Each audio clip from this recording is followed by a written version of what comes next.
Ladies and gentlemen, welcome back to the channel. I'm your host Levi, where we talk about all things land investing. So today's video, we're going to be discussing one thing that you cannot physically even see ever that could leave your property completely useless and ruin your deal. So I don't want to scare you guys. If you guys do what I primarily do in super rural areas where the acreages aren't super big, this generally isn't a problem. But this is amazing to learn about because when you want to start diversifying into, let's say, more infill lots in cities or super large rural acreage properties, you're going to need to know this stuff. So in today's video, we are going to be discussing a perc test or a percolation test.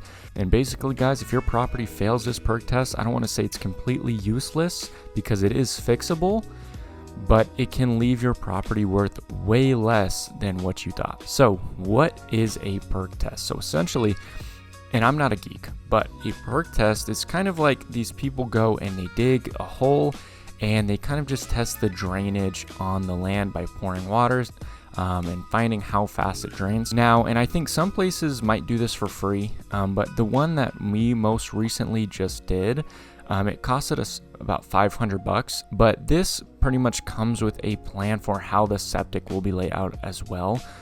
So when we go to sell the property, it just adds a little bit of convenience and value to the property because that plan is already there and it is confirmed that a septic will be able to go on the property. Because if your property fails a perc test, essentially what happens is you can't really build a septic on it unless you get massive changes done to the soil. And that's kind of why I'm saying it might ruin your deal completely, because not many people would want to buy the property if it failed. So guys, and remember earlier when I told you, if you guys do generally what I do in land investing, this isn't really a problem because we're buying in super rural areas where everything's already been platted. And when everything has been platted, there is probably a super low chance that your parcel would have this problem of failing a perc test. And the reason this is because generally, all land comes from huge, like 100-acre parcels, 20-acre parcels that's split up into very small pieces of land, like, maybe quarter acre, half acre, stuff like that. And when everything's platted and everything's subdivided, it has to get filed at the county. And generally, when things are that small, you have to go through a major subdividing process. And generally, when this happens, there's a lot of, rules and regulations, varies county by county. But when you're doing that much of a subdivide, you generally have to get everything checked out by the health department anyway to make sure that there's not going to be any issues with septic systems or city sewer, stuff like that, right? So generally, you're not going to fail a perc test. And I would say most of the time, you don't even really need to get one done unless you are buying a super big parcel kind of out in the middle of nowhere, because those haven't really been subdivided, or unless you're spending a ton of money on the property, right?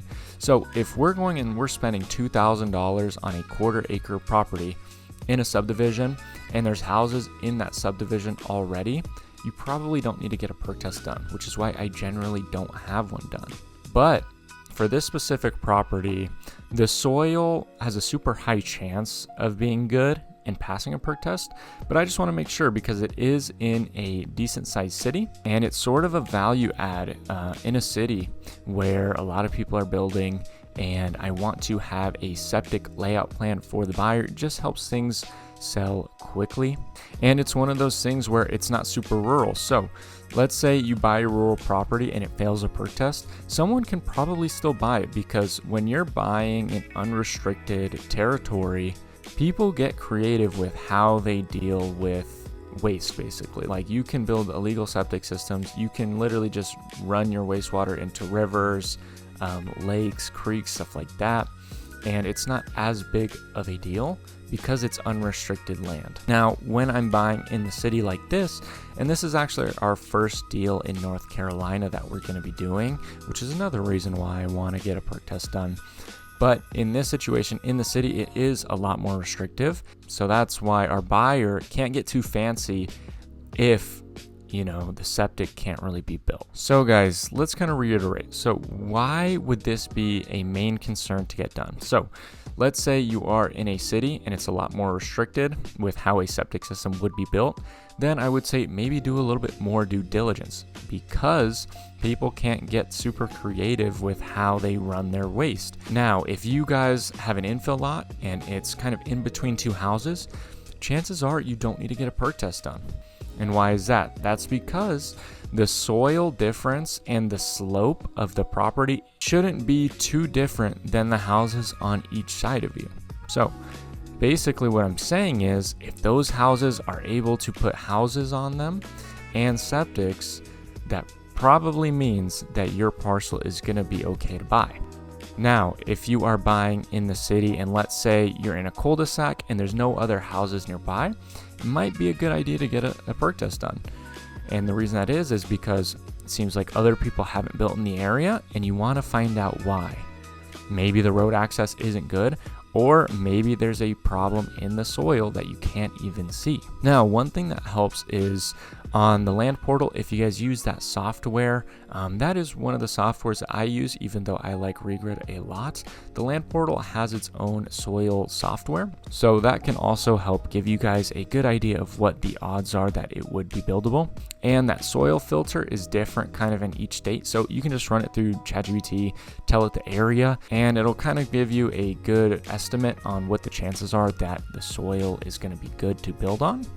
But yeah guys, if you are looking to diversify your land investing game, definitely make sure to keep this in mind before you spend a ton of money on a parcel. Super short video today, but it's good information nonetheless. And again, I have been your host Levi. I hope you guys have a nice rest of your day, and peace out.